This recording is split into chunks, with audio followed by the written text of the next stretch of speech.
We expect the state to finance the main infrastructural needs of the governorate, allowing the citizens to implement a carefully studied master plan for future economic development, leading to the long-aspired prosperity.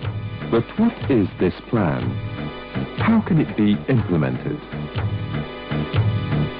It is possible to achieve our aspirations for prosperity in the future by doing away with the small fragmented land holdings that have been the real underlying cause for poor productivity, deterioration in crop quality, and lack of cash profitability. These small holdings must be replaced by contemporary agro-industrial companies, each exploiting an area of between 40,000 to 50,000 acres for the benefit of its shareholders. A principal factor in this proposed future plan is that irrigation by inundation must be replaced by contemporary drip or spray irrigation, ensuring a saving of more than 500 million cubic meters of Nile waters annually, to be utilized through spray or drip irrigation in transforming deserts to farmlands in 2 new governorates. One in the west, the Minufeya West Governorate, having Sadat City as its capital, and a new governorate in the south, Minufeya South at Aswan, in the Tushki Depression west of Lake Nasser, having as its capital Mubarak City, thus providing space and job opportunities for the 2.5 million surplus population expected in the governorate by the year 2010. The agricultural products of these new agro-industrial companies would be distributed in the national markets or exported to international markets, or provide raw materials for the industrial complexes to be set up in the 2 new capital cities. These agro-industrial products would also be marketed nationally or internationally. The question therefore is, how can an agro-industrial company possess around 40 to 50,000 acres, which are currently belonging to small landowners who at present depend on their land for subsistence?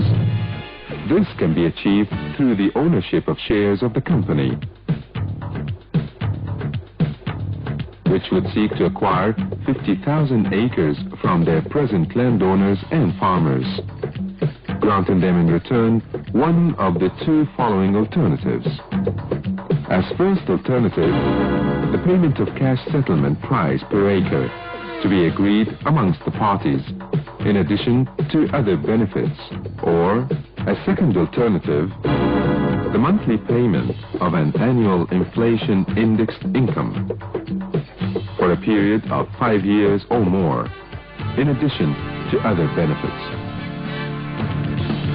Such other benefits would include employment priority in suitable job opportunities in the company, and also priority in obtaining one of the company's housing units. The equity capital of the Egyptian company shares would therefore include: first, the landowners and farmers, 50,000 acres to be valued at 1 billion Egyptian pounds. Second, investors who through the Egyptian capital markets would provide up to 200 million Egyptian pounds or their equivalent in foreign currency. Third, graduates of specialized universities and technical schools working for the companies for an initial 5-year training period under specialized international agro-industrial management companies. Such employees would only after 5 successful working years acquire 10% of the company's net profits in addition to their salary. Fourth, other company staff would also receive a percentage of net profits. Having raised the equity capital now, is the company to obtain the debt financing of $200 million required for startup of its operations and payments to the farmers? To obtain the debt finance needed the company will enter into a 5-year management contract with an international management firm of worldwide repute in return for their costs and a percentage of net profits. The management firm would provide the company with an agricultural and agro-industrial international 5-year guaranteed marketing contract, concluded with an internationally renowned marketing company specialized in agricultural and processed agricultural products.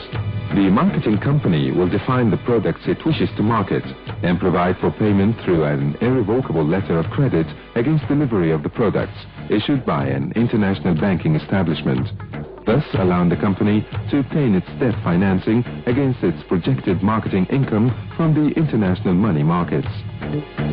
The projected economic returns of this proposed master plan for the Minufeya Governorate for the year 2010 now shows that total production output of the Minufeya Governorate would climb to 13.7 billion Egyptian pounds, while the per person per year share of production would rise from 625 Egyptian pounds in 1990 to 13,782 Egyptian pounds in the year 2010.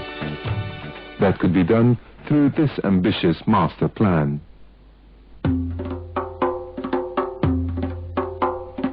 For these children, and to safeguard future generations, we have no alternative. We must start now. A prompt approval of this master plan is needed immediately from the government, allowing it also to serve as a model to be emulated by other governorates, and ushering in a new era of promise and hope.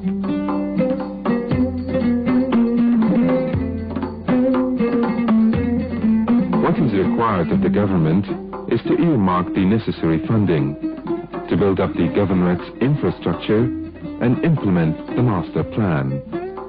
We, the citizens of the governorate, on our part, will implement our master plan so as to chart a better future and a happier life and fulfill our children's dreams.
Today, there are numerous problems from which Sirsilayan is suffering. Solutions will have to come in successive and integrated stages, starting with the demolition of the worst of the slum areas. Homeowners will be adequately compensated in cash, and reconstruction will start according to the new Sirsilayan Urban Master Plan. Present homeowners will naturally